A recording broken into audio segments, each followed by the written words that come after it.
Huyu ni kiongozi wa kiroho au ni mlaghai? Hivi wajua mtu anaweza kuwa na nguvu za kiroho kiasi cha kuitwa Mungu mke? Je, mtu anaweza kuhubiri unyenyekevu huku akiishi maisha ya kifahari yasiyo na mfano? Na kwa nini bado watu wengi wanamwamini licha ya utata mwingi unaomzunguka? Haya ni baadhi ya maswali yanayomzunguka Radhema, kiongozi wa kiroho kutoka India ambaye amevutia wafuasi wengi waaminifu na wakati huo kuzua mijadala mikali. Karibu katika Fact File, na leo tunakwenda kuchunguza maisha ya Radhema, jinsi alivyopata umaarufu na kwa nini jina lake limejaa utata. Je, ni kweli ana uwezo wa kiroho au ni kiongozi mwingine tu wa kidini anayefaidika na imani za watu?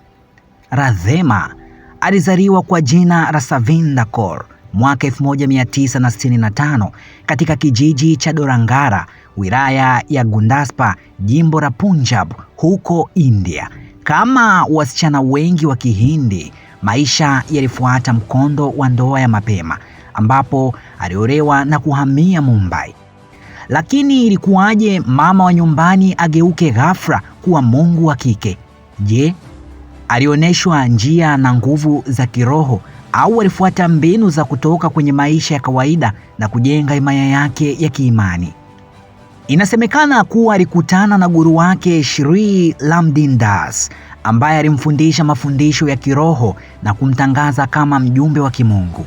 Baada ya hapo alijitangaza kama Radhema, yani jina linalomaanisha kuwa yeye ni mwakilishi wa Radha, yani mke wa Mungu Krishna katika dini ya Kihindu. Lakini je, jina hili linamtosha kumfanya awe na nguvu za kiroho? Na vipi kupata umaarufu? Ni miujiza au ni mbinu za kibiashara? Katika miaka 1990, Radhema alianza kujipatia umaarufu kupitia mikutano ya kiroho iliyojaa shangwe na nderemo. Tofauti na viongozi wa dini wa kawaida, ibada zake zilihusisha muziki wa nguvu, ngoma na burudani, hali iliyofanya wafuasi wake wajihisi wameunganishwa na ulimwengu wa kiroho. Lakini kilicholeta maswali na utata ni namna mtindo wake wa maisha. Radhema hakutembea na mavazi ya kawaida ya watawa wa Kihindu. Badala yake alijivika nguo nyekundu za kifalme, mapambo ya dhahabu na kushikilia mruzi mkubwa maarufu kama Trishul.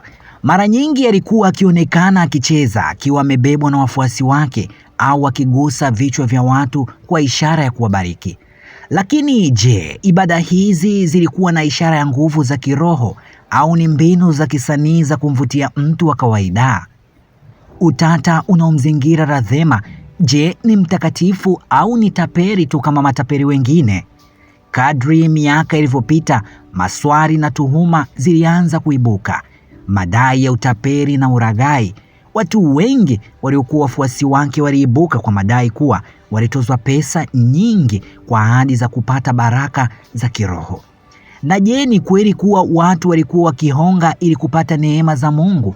Ikiwa yeye ni wa kiroho, ni kwa nini baraka zake zilihusisha pesa nyingi sana?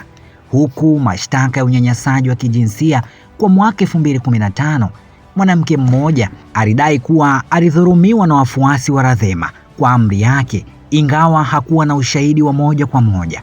Kesi hii ilizua taharuki kubwa na kuifanya jamii ianze kutathmini kwa undani maisha ya ndani.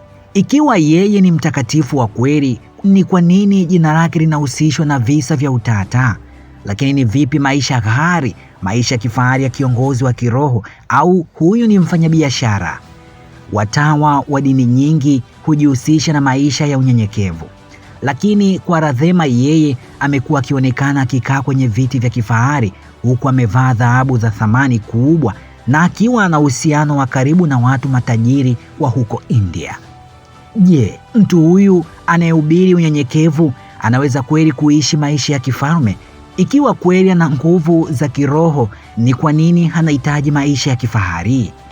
Mtazamo wa watu mashujaa wa kiimani au wahanga wa imani wanasema wafuasi wake kuwa Radhema ni mjumbe wa Mungu na baraka zake ni halisi. Wanasema kuwa watu wanamshambulia kwa sababu ya wivu tu na uelewa mdogo wa kiroho. lakini wakosoaji wake wanamuona kama mfano wa Godmen wa India, yaani viongozi wa kiroho wanaotumia dini kama njia ya kujitajirisha na kupata mamlaka ya kijamii. Ikiwa ni hivyo, je, Radhema ni tapeli aliyevaa vazi la dini au ni kiongozi wa kiroho anayeonewa kwa sababu ya umaarufu wake? Na je, Radhema ni mkweli au ni mdanganyifu? Katika historia kumekuwa na viongozi wa kiroho waliopendwa sana, lakini pia walizua utata mkubwa. Radhema ni mmoja wao.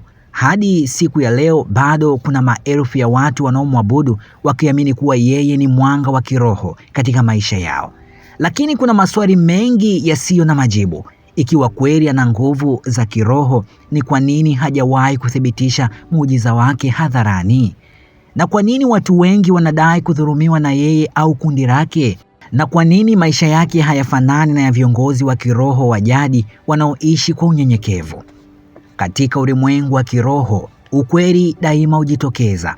Lakini je, kwa Radhema ukweli huu utaonekana lini? Ni yapi maoni yako?